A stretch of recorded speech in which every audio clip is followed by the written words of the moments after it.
Reading. With a little more deliberation in the choice of their pursuits, all men would perhaps become essentially students and observers, for certainly their nature and destiny are interesting to all alike.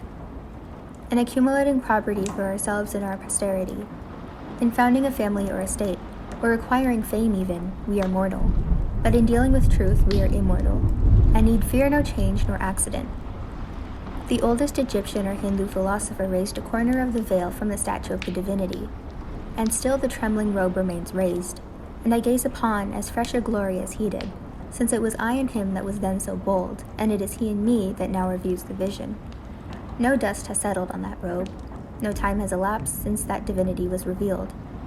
That time which we really improve, or which is improvable, is neither past, present, nor future.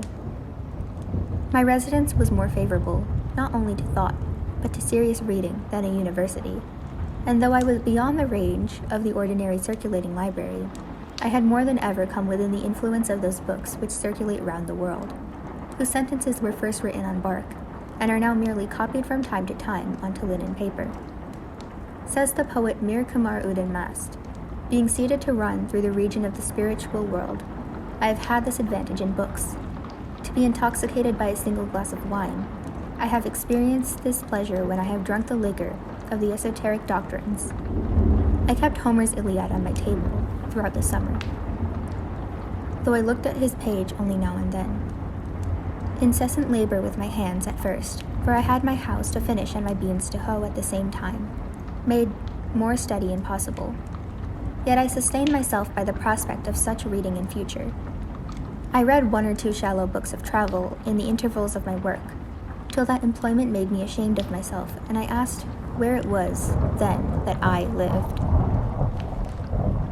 The student may read Homer or Aeschylus in the Greek without danger of dissipation or luxuriousness, for it implies that he in some measure emulate their heroes, and consecrate morning hours to their pages. The heroic books, even if printed in the character of our mother tongue, will always be in a language dead to degenerate times, and we must laboriously seek the meaning of each word and line, conjecturing a larger sense than the common use permits out of what wisdom and valor and generosity we have. The modern cheap and fertile press, with all its translations, has done little to bring us nearer to the heroic writers of antiquity. They seem as solitary, and the letter in which they are printed as rare and curious as ever. It is worth the expense of youthful days and costly hours if you learn only some of the words of an ancient language, which are raised out of the trivialness of the street to be perpetual suggestions and provocations. It is not in vain that the farmer remembers and repeats the few Latin words which he has heard. Men sometimes speak as if the study of the classics would at length make way for more modern and practical studies. But the adventurous student will always study classics, in whatever language they may be written and however ancient they may be.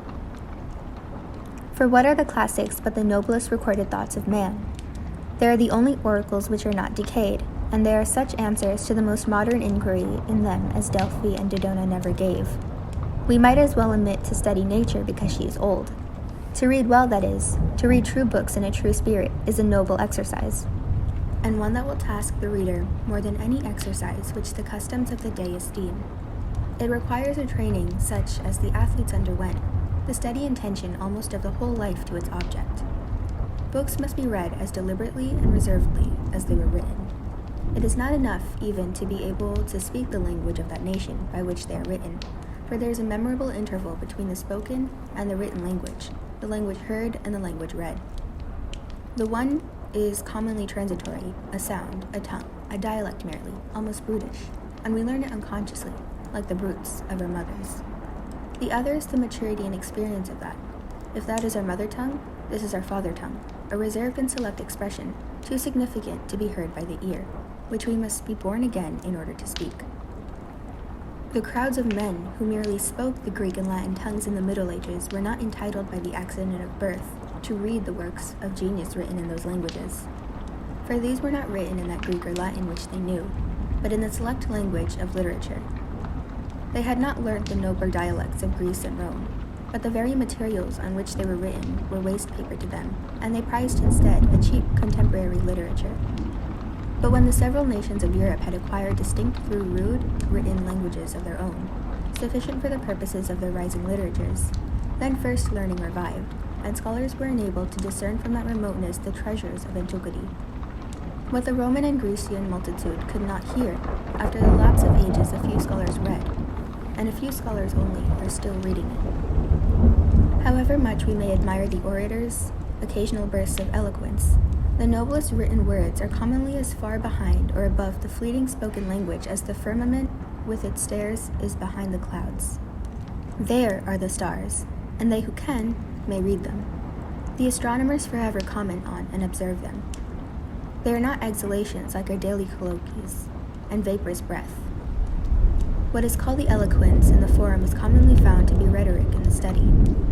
The orator yields to the inspiration of a transient occasion and speaks to the mob before him, to choose who can hear him.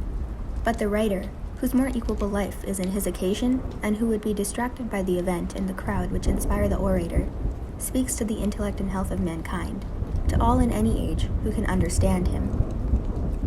No wonder that Alexander carried the Iliad with him on his expeditions in a precious casket. A written word is the choicest of relics. It is something that once more intimate with us and more universal than any other work of art. It is the work of art nearest to life itself. It may be translated into every language, and not only be read, but actually breathe from all human lips. Not be represented on canvas or in marble only, but be carved out of the breath of life itself. The symbol of an ancient man's thought becomes a modern man's speech. 2,000 summers have imparted to the monuments of Grecian literature, as to her marbles, only a maturer, golden, and autumnal tint, for they have carried their own serene and celestial atmosphere into all lands to protect them against the corrosion of time. Books are the treasured wealth of the world and the fit inheritance of generations and nations. Books, the oldest and the best, stand naturally and rightfully on the shelves of every cottage. They have no cause of their own to plead, but while they enlighten and sustain the reader to his common sense, will not refuse them. Their authors are a natural and irresistible aristocracy in every society, and more than kings or emperors, exert an influence on mankind.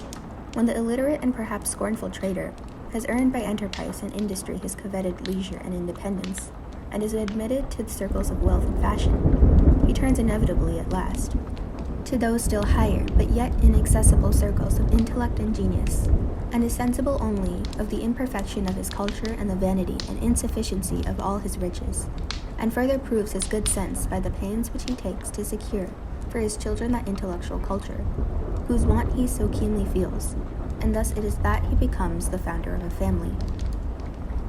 Those who have not learned to read the ancient classics in the language in which they were written must have a very imperfect knowledge of the history of the human race, for it is remarkable that no transcript of them has ever been made into any modern tongue, unless their civilization itself may be regarded as such a transcript. Homer has never yet been printed in English, nor Aeschylus, nor Virgil even. Works as refined, as solidly done, and as beautiful almost as the morning itself. For later writers, say, have rarely, if ever, equaled the elaborate beauty and finish and the lifelong and heroic literary labors of the ancients. They only talk of forgetting them who never knew them. It will be soon enough to forget them when we have the learning and the genius which will enable us to attend to and appreciate them. The age will be rich indeed when those relics which we call classics, and the still older and more than classic, but even less known, scriptures of the nations, shall have still further accumulated, when the Vatican shall be filled with Vedas and Zendavestas and Bibles, with Homers and Dantes and Shakespeares, and all the countries to come shall have successively deposited their trophies in the forum of the world. By such a pile we may hope to scale heaven at last. The works of the great poets have never yet been read by mankind, for only great poets can read them. They have only been read as the multitude read the stars, and most astrologically, not astronomically.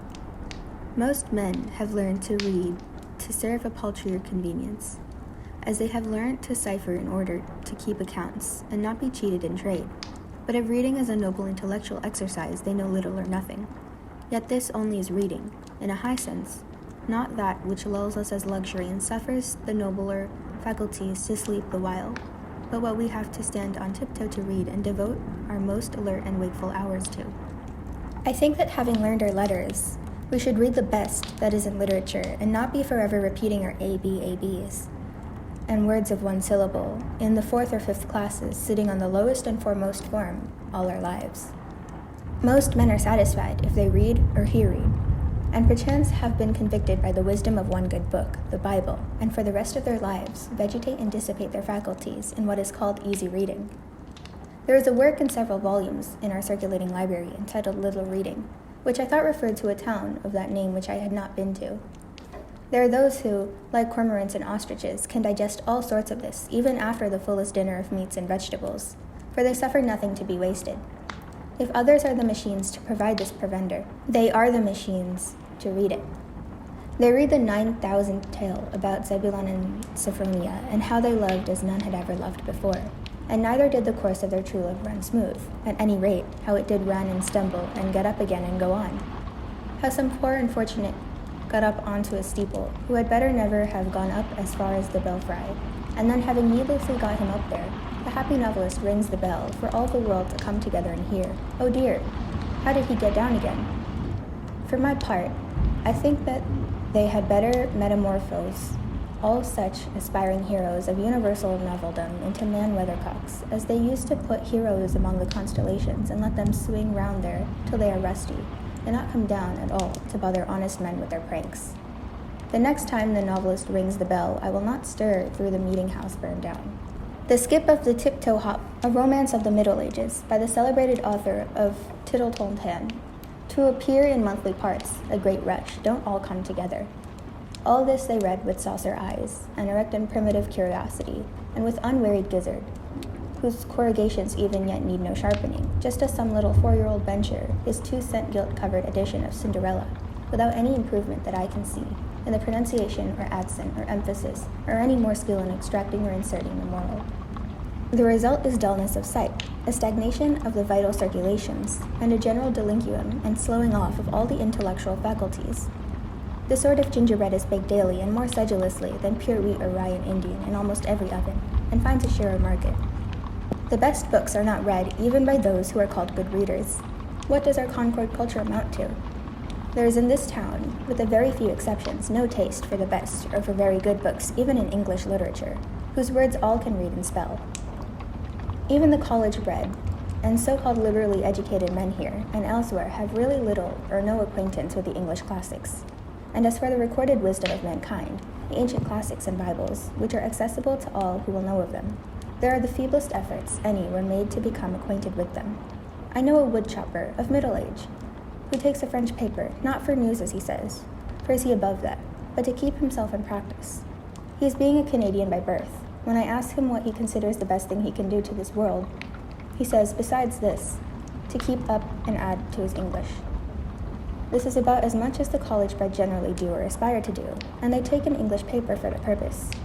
One who has just come from reading perhaps one of the best English books will find how many with whom he can converse about it. Or suppose he comes from reading a Greek or Latin classic in the original, whose praises are familiar even to the so-called illiterate. He will find nobody at all to speak to, but must keep silence about it. Indeed, there is hardly the professor in our colleges who, if he has mastered the difficulties of the language, has proportionally mastered the difficulties of the wit and poetry of a Greek poet, and has any sympathy to impart to the alert and heroic reader. And as for the sacred scriptures or Bibles of mankind, who in this town can tell me even their titles? Most men do not know that any nation but the Hebrews have had a scripture. A man, any man, will go considerably out of his way to pick up a silver dollar, but here are golden words, which the wisest men of antiquity have uttered, and whose worth the wise of every succeeding age have assured us of.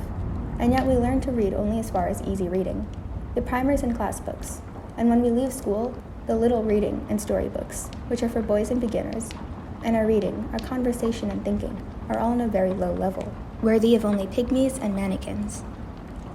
I aspire to be acquainted with wiser men than this our Concord soil has produced, whose names are hardly known here. Or shall I hear the name of Plato and never read his book? As if Plato were my townsman and I never saw him. My next neighbor and I never heard him speak or attended to the wisdom of his words. But how actually is it? His dialogues, which contain what was immortal in him, lie on the next shelf, and yet I never read them. We are underbred and low-lived and illiterate. And in this respect, I confess I do not make any very broad distinction between the illiterateness of my townsman who cannot read at all, and the illiterateness of him who has learned to read only what is for children and feeble intellects. We should be as good as the worthiness of antiquity, but partly by first knowing how good they were. We are a race of tit men, and soar but little higher in our intellectual flights than the columns of the daily paper. It is not all books that are as dull as their readers. There are probably words addressed to our condition exactly, which if we could really hear and understand, would be more salutary than the morning or the spring to our lives, and possibly put a new aspect on the face of things for us. How many a man has dated a new era in his life from the reading of a book? The book exists for us, perchance, which will explain our miracles and reveal new ones. The at present unutterable things we may find somewhere uttered. These same questions that disturb and puzzle and confound us have in their turn occurred to all the wise men. No one has been omitted, and each has answered them, according to his ability, by his words and his life. Moreover, with wisdom we shall learn liberality. The solitary hired man on a farm in the outskirts of Concord, who has had his second birth and peculiar religious experience, and is driven as he believes into the silent gravity and exclusiveness by his faith, may think it is not true. But Zoroaster, thousands of years ago, traveled the same road and had the same experience, but he, being wise, knew it to be universal, and treated his neighbors accordingly, and is even said to have invented and established worship among men.